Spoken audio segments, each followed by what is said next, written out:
All right, well, I guess we'll get started. We're a little bit past 8, so. Gary, are you recording? I'm just. Yes, no, I just clicked the record on. One quick reminder that the next Sunny Florida Online will be Saturday, April 3rd. So hope you'll plan to join us for that. And with that, I'll turn it over to you, Gary. Okay.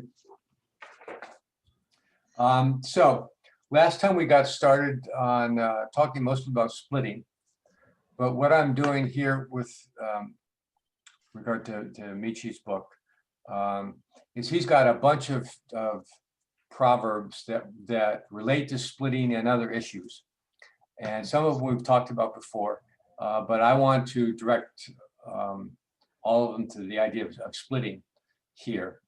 And so we started doing this last week when we covered a number of things, which I don't want to spend a lot of time, but just to briefly review them. And the idea is Proverbs 7 and 8, we're attacking with 8 checkers weak, checking with 10 checkers are strong. With respect to splitting, if your opponent only has 8 checkers in the zone, then that's a good time to split. If he's got 10, you should think twice about it, because you could, a greater chance that you get blitzed or other ugly things might happen. Michi has a specific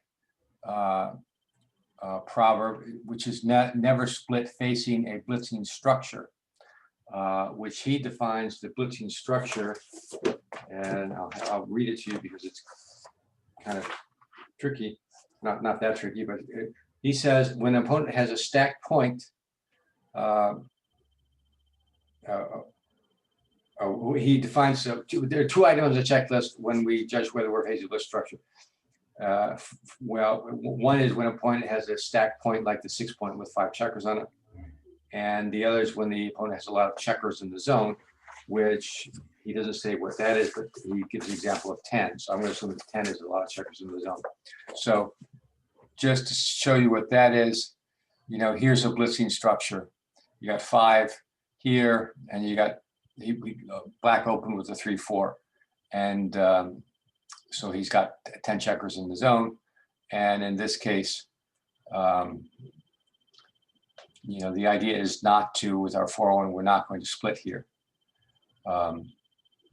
Whereas if he had maybe done, or let's see, done the other play with a 4-3 opening. Yeah, no, of course. Here, you would split. And this one even says hit. Oh, that's interesting. Didn't anticipate that, but so here you would split. Okay, but the point is that this is a blitzing structure. 10 checkers in the zone and a stack point. We got into I added to that that 10 or more checkers in the zone is usually enough to make you think twice about splitting. And this a stacked point, and it could be the 8 point or actually any point, but it's usually either the 8 or the 6. Is sort of adds to it. I also am suggesting that anytime you split your back checkers, that you take a look at these, what I've called the splitting rules, and see if they apply, because you may not want it. You may want to split your back checkers, or you may not, but you might as well check these out before you do it. And that will, it will prevent you from making errors if you think you should split, but there's some clear signs not to split. We also briefly talked about the idea of stacked points. You want to avoid stacked points. This is part of the idea of a blitzing structure. Blitzing structure has a stacked point, at least one. And I don't want to go into that, but also the idea of if you're going to place a blot in front of something, you want to place it in front of a strip point. That will force your opponent to, if he wants to hit off that strip point, he'll break the point. And so that there's some cost to hitting you more so. So today, let's start off with Michi's Proverb 9, which is split against the stripped 8-point. So this applies the general rule of if you got to leave a block, put it in front of a strip point to splitting. So you're going to split in front of a strip 8-point. Actually, I'm not a big fan of that rule. I think it's somewhat useful. Let me find out here. It's the right one. But it turns out that it's not always true. So here, we have the stripped 8-point, black out of 3, 1 to start, and we have a 4-3 to play. And so, well, just based on Michi's rule, what would be the right play here? 24, 21. Yeah, Probably split. split. Yeah, split. Come down and split.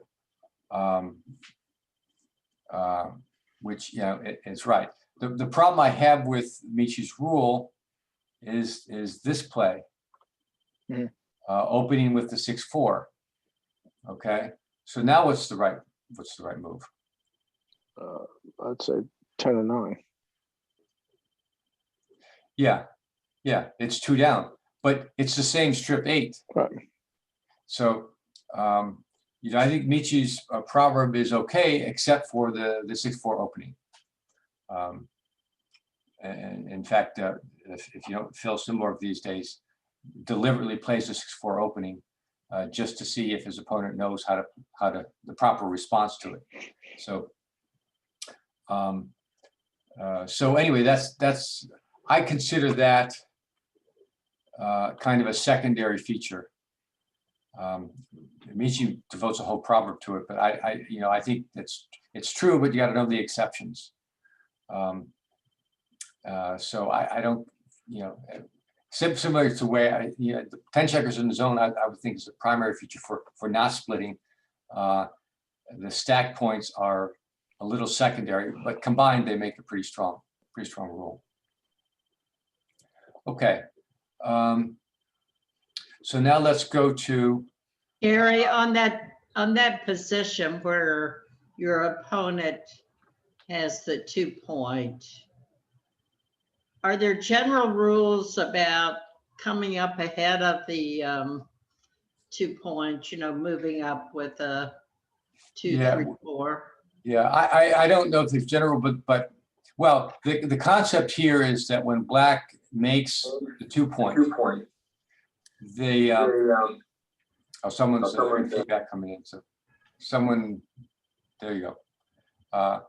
Black is more or less giving up the priming game, and because black can't bring in enough checkers to make any of these points for the prime.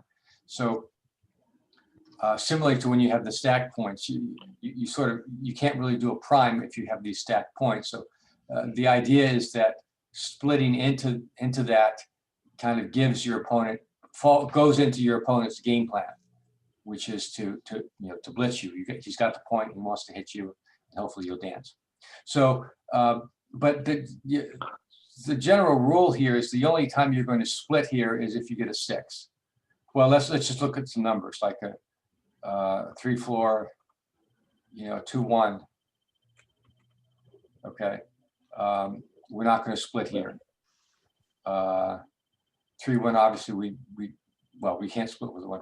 4-1, 5, 6. Let's look at 3s. 3-2. Okay, we're not going to split here. Now turns out not so bad to split here, but it's technically not right. 4-2 would make the 4-point. 5-2. You're not going to split here. Again, these aren't terrible, but now 6s generally you're going to come out with 6s, so that is a split. But look how it's basically tied with not splitting. 6-3 is the same. You're going to come out with 6. 6-4 is probably, I think, making the 2-point. Yeah, against your opponent's 2. 6-5 is running, 6-6 comes out. So the general rule here then is if you split with the 6, but everything else you don't split. So Gary, I kind of conversely to what Karen asked. I guess also that if he's making the 5 or 4 point, do you also, in order to avoid a future prime, would you like to look at splitting so you can get an anchor? Yes. Now, and here's where Michi's rules comes in about regarding the 8 point. So if he opens with the 3-1, makes the 5 point. Now you want to split into that. So yes, and in fact, if he's one of actually the next rule that we're going to go over is splitting against the prime. So yeah, you don't want, if your opponent is threatening to prime you, you need to come to the edge of the prime. You need to get at least get to the point where you sort of see the light, where you can hop over his prime with a 6 or something like that.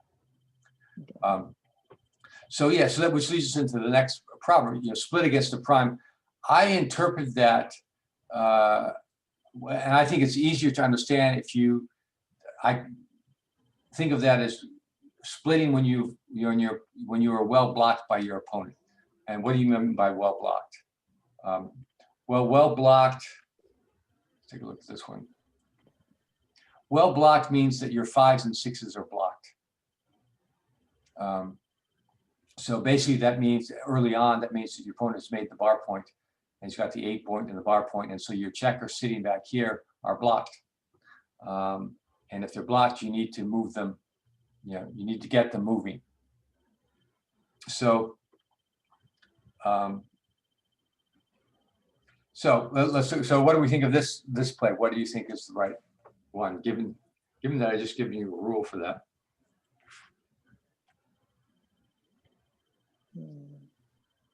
And we're on the bar? We're on the bar, yeah. Oh.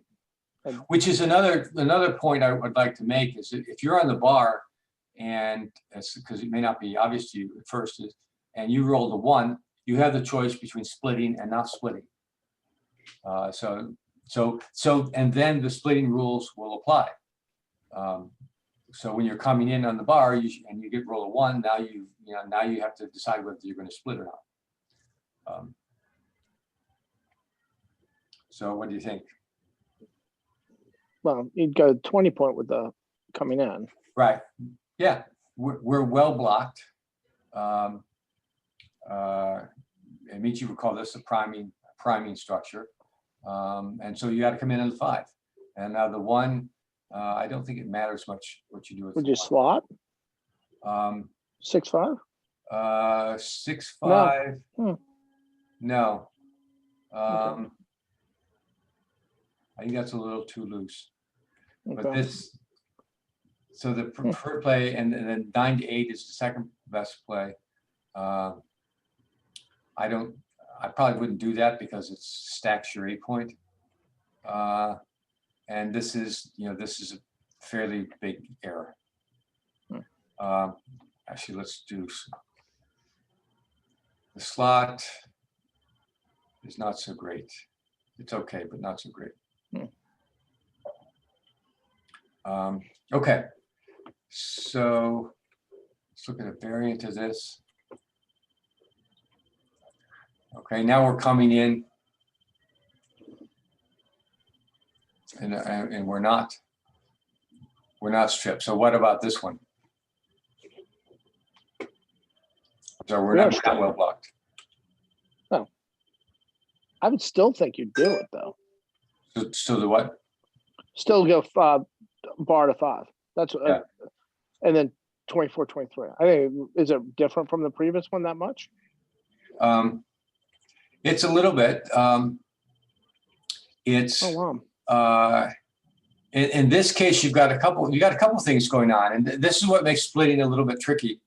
And it turns out that any of the moves, aren't necessarily all that much better than the other. But you've got, so the idea of splitting is that, okay, you've got the strip 8-point. So that's assigned to split. You're not well blocked, so that's, not assigned to split.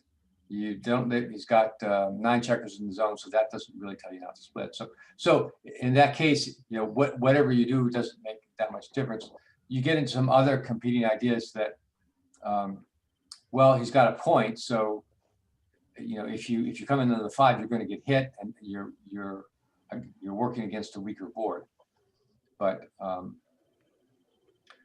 in any case, I think the idea here is, in the previous example, when we had the bar point, it was very right to split. Here, it's a little more ambiguous. So you don't have a clear splitting or non-splitting sign. Although again, I think the weakness of Michi's point of the stripped 8-point kind of shows up here. It's not really that strong to split, even though he assigns a problem to it. Okay, let's look at a few more.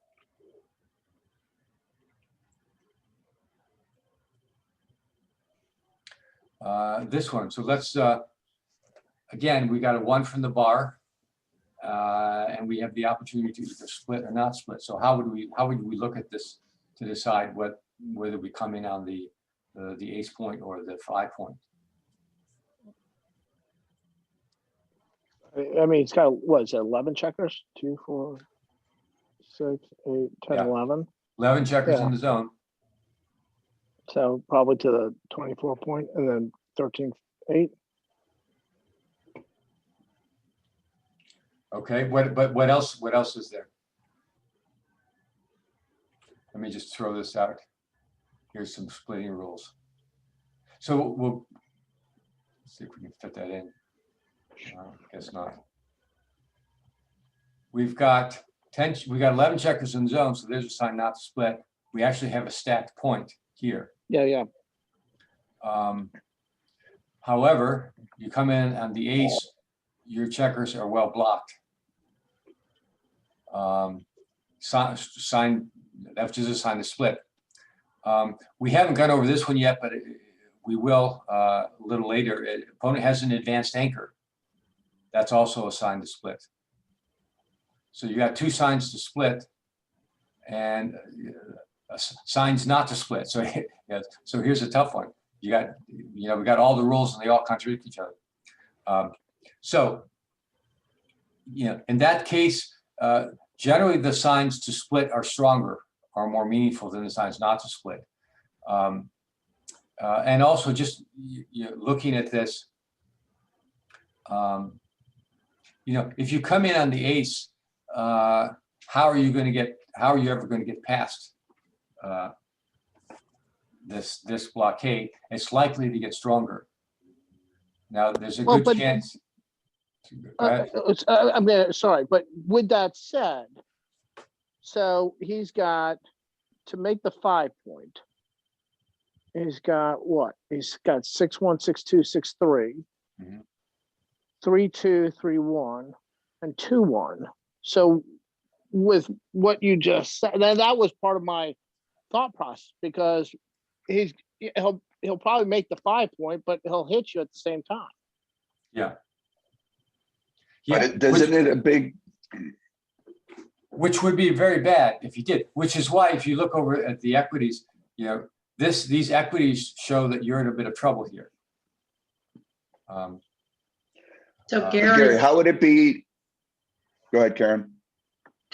You've got 3 points it made in your board. So white has a stronger board. So if he does 6-2 or 2-1, you have a chance to hit him back and a stronger board. Yeah. I mean, you're not without you. Part of this is also to provoke contact, because if you have the better board. If you can hit black and force black maybe to hit loose, or even leave one of these, blots lying around, you have a counterpunch going on. But I think, let's just take a look at this where your board isn't as strong. And it's still right to come in on here. So I mean, the board helps, makes it a better move. But it's not the reason. The reason is you must come in. You must do something with these back checkers. Otherwise, you're just going to get pinned to the back. Okay. Let's look at some more. Couple more. 3-2. 2, 4, 6, 10.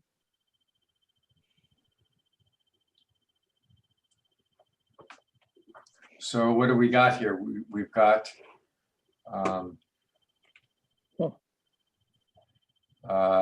opponent black has 4, 5, 6, 7, 8, 10 checkers in the zone.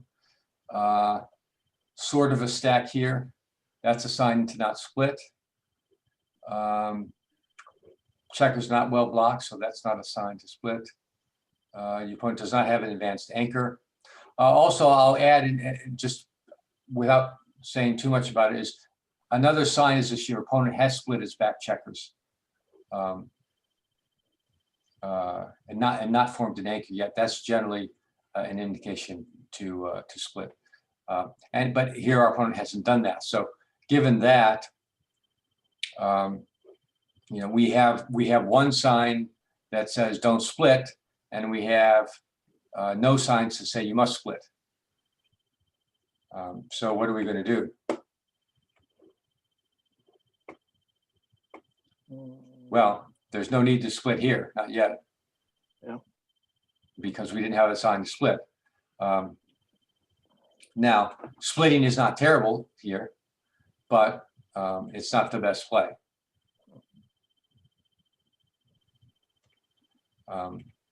Okay.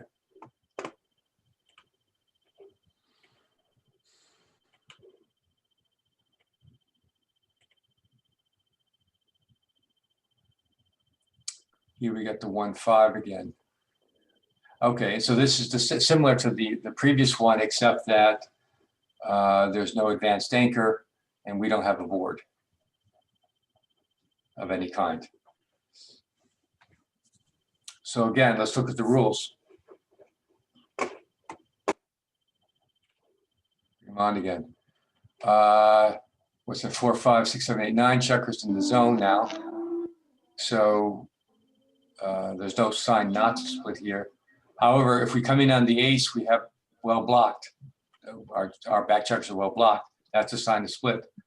Opponent doesn't have an anchor. Opponent has split, but he's got 3 checkers back. There is a strip 8 point. There's a bottom 8 point, but that doesn't matter here. So based on this, what's the likely answer to be? Split. Yeah. We're going to want to split. In fact, it's just a huge blunder not to split here in this case. Wow. And in this one, the ace is easy because the ace is blocked by the bar point. So you come up and now you're putting pressure on this checker, the 8 point. And so if he does come in and make a point on you on the 5 point, you've got a return shot unless he uses the 8 point. So, but again, the signs we're well blocked here. You got to split, or as Michi would say, there's a priming structure here. All right, I think we have one more of these.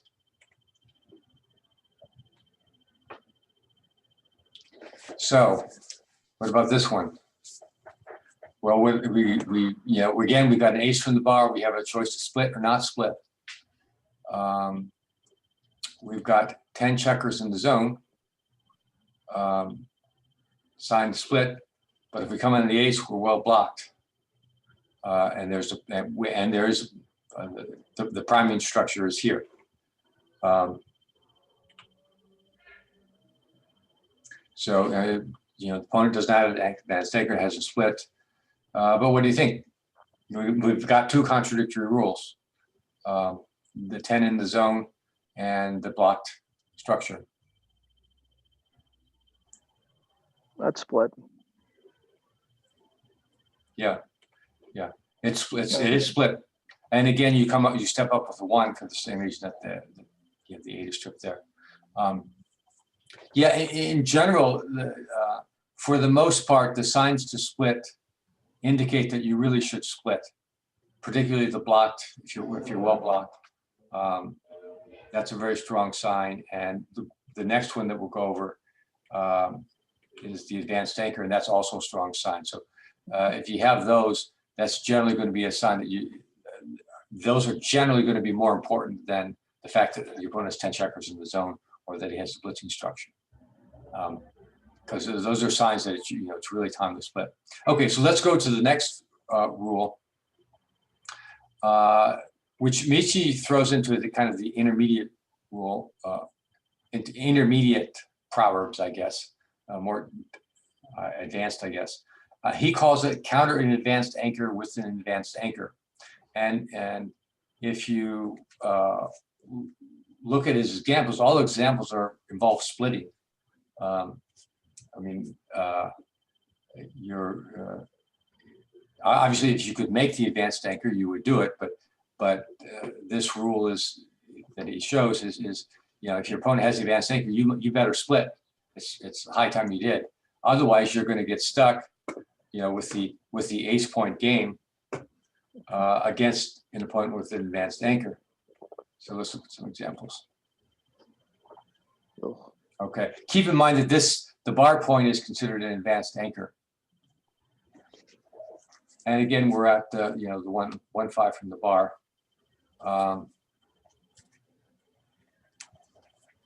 So what do you think based on this rule? That's split. Oops, Oops. what happened to my, there it is. I don't know what happened to that. Nope. Sorry about that. Here. So splitting.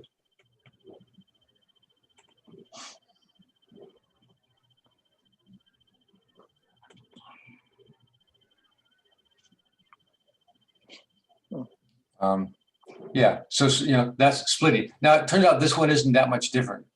This is not a horrible play to do this, but it's wrong. And again, we also have the 3-point board, so we're kind of trying to tempt black to hit it loose, because that's our game plan here. Is to hit him. We've got the better board. We need to hit him. He's ahead in the race. So, okay, let's look at another example.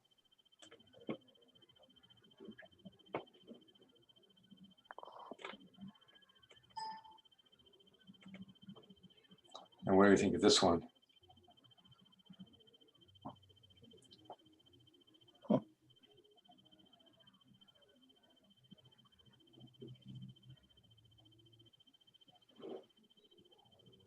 That's split. But do you go out to the 18 point? Or no, I mean 17 point? Yeah, that's a good question. Well, okay, but as to the question of splitting, you have to split here. According to the rules, splitting rules, your opponent has an advanced anchor, you need to split. And so the 3 is going to come out here. Question there is, what do you do with the 4?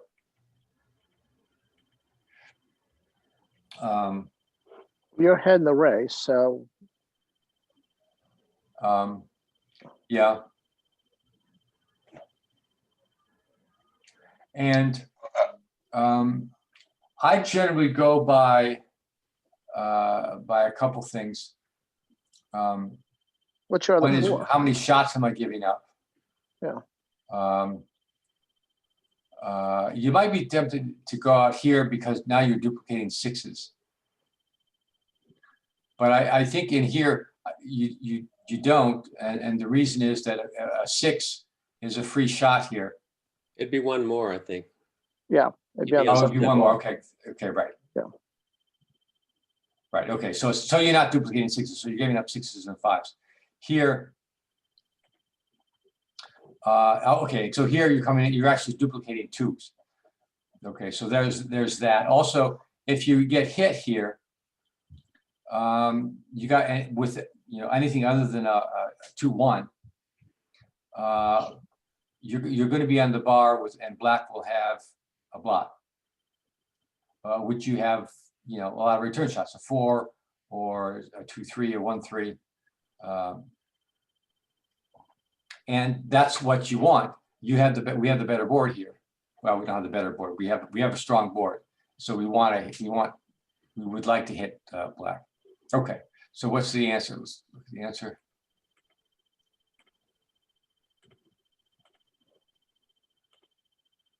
Okay, so it's look at these, but you must split, and let's see, 11-4.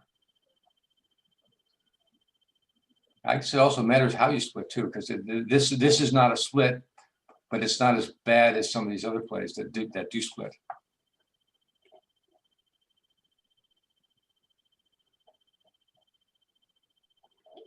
Okay, so you got the sign to split. Advanced anchor is a sign to split, and I think if you reason out the duplication of the twos and the fact that this is a free shot, in addition to leaving 2 shots, that you can come up with that as the better play. All right, let's look at How advanced is an advanced anchor? Advanced anchor is generally the 4 or 5. I would say even the 3 though. I guess the 3 would be kind of a less strong incentive, but it's still an advanced anchor. 2 I don't really consider that much that really as an advanced anchor. And 7. And yes, and the bar point is an advanced anchor.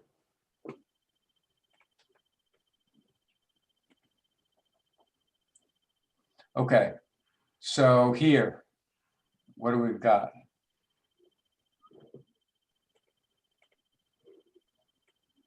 Well, he only has 8 checkers, so that would lead you to split.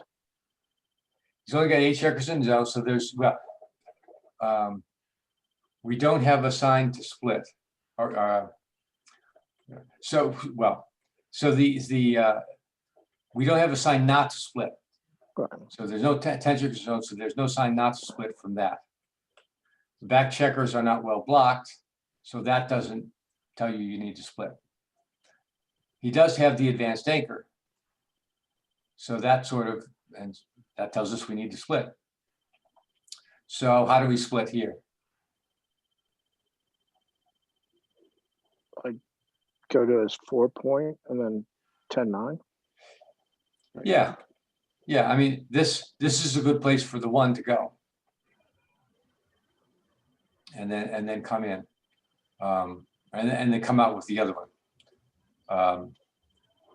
Notice that making the 5 point is this has always surprised me how important the 5 point is. You that's the second best play, even though it leaves you 2 blots and doesn't split. But the lesson here is, okay, you split. You got the advanced anchor, you need to split. Okay. Let's go to my next one.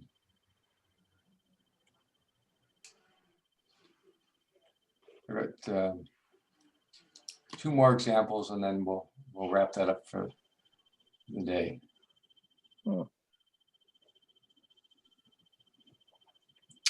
So here we've got only 9 checkers in the zone, so there's not a sign not to split. We're not well blocked. That doesn't tell you that you must split, but we've got the advanced anchor.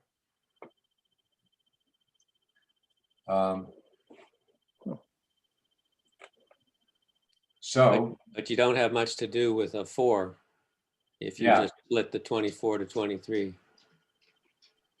Yeah, you can't split with the 4.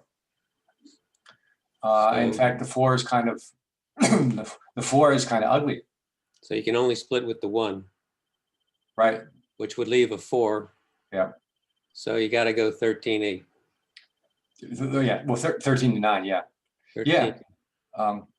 Yeah. So this is, and this is tricky because, you don't, it's difficult to make this, putting a blot right in front of your opponent's back checkers, because he's going to hit it if he can. And your opponent has, a 2-point board. It's not, not a big board, but it's a good board to start with. But you've got to do it. Your opponent has made the advanced anchor. So the advanced anchor is a pretty strong rule. I think that's why Michi puts with the advanced part of his proverb, because it's difficult to it's difficult for beginners to see this. I mean, a lot of people would play 8-3, which is usually wrong. It's usually wrong to play past your opponent's anchor, or 13-8. But these are blunders. You need to split here. All right. Actually, this is a multi-part question.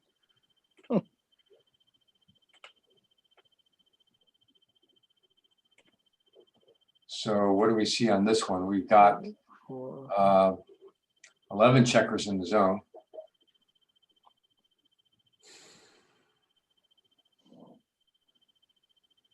Uh, 11 checkers in the zone, no priming structure. I'm sorry, no blitzing structure. Checkers are not well blocked. However, there's an advanced anchor, which tells you what? You should split. Yeah, we need to split here.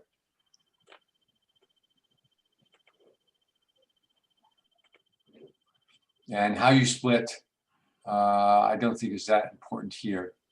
I guess the best play is to double split.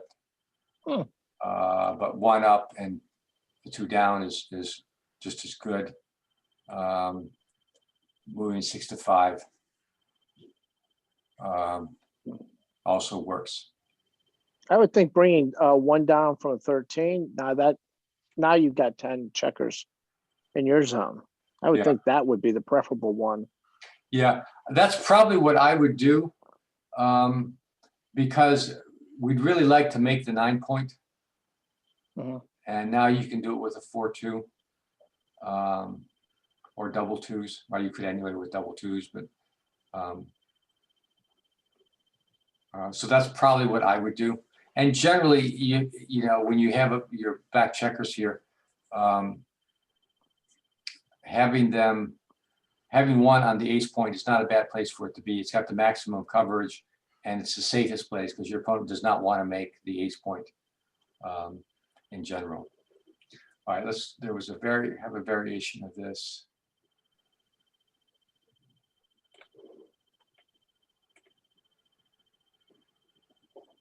Okay, yeah, so this, what I did here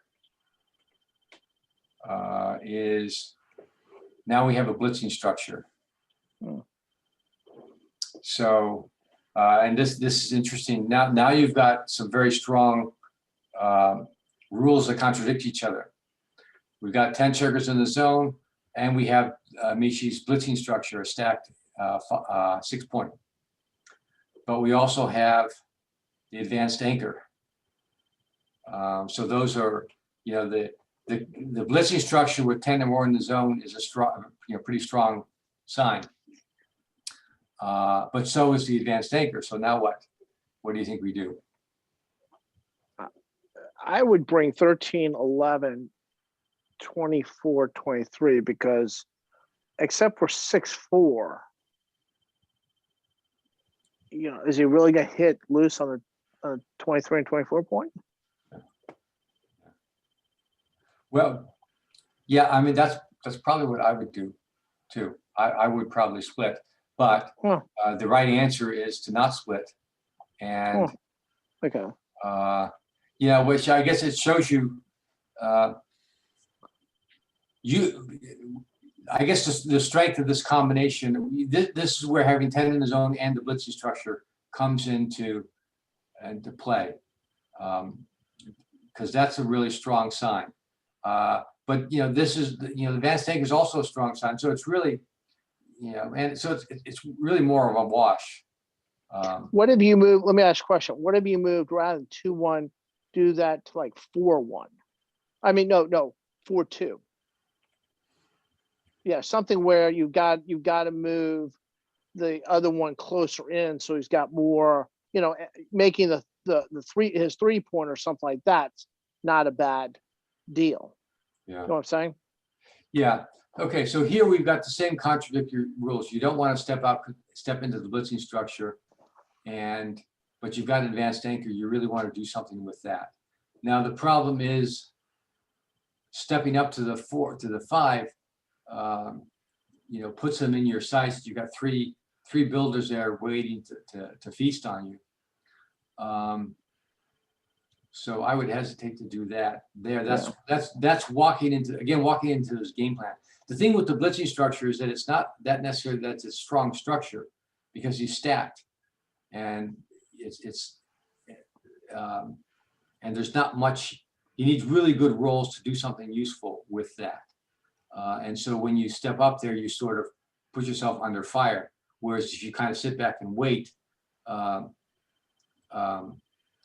if he gets his good roll, he's not going to point on you, and he may not get a good roll. He may leave a shot. So on this one, what do you think? I'm thinking probably not coming out here. The problem is if you come out to the 2, you're leaving the direct shot there. The alternative is to just go to the bar. What do you think of 13-9, 13-11? The problem with that is it gives you the direct 6. Right. So, What about 24-18? that's not a bad idea either.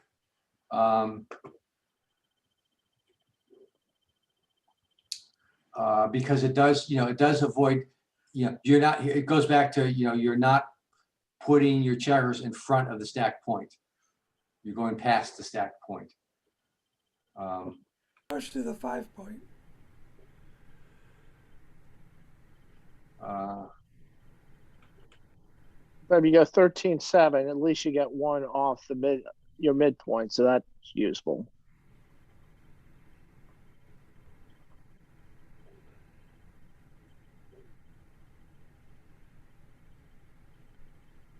Any other ideas? Roll again. Yeah. Ask for a new roll. The dice are cocked. So let's look at the answer. Ooh. And it turns out, so whoever said 2 down, I probably wouldn't have thought to do this because it gives the block. On the other hand, another idea here is that he doesn't have that great of a board. So if you don't get hit here with this play, My thought there's a was really if good you chance hit- that you'll make the 5 prime in front of him, and which will put you in pretty good shape. I guess, and that seems to be overworking. I'm not sure that I would have seen this and done this from this position. The second best rule being to come out and again avoiding this, the stack point. You're putting yourself in front of at least this stripped point.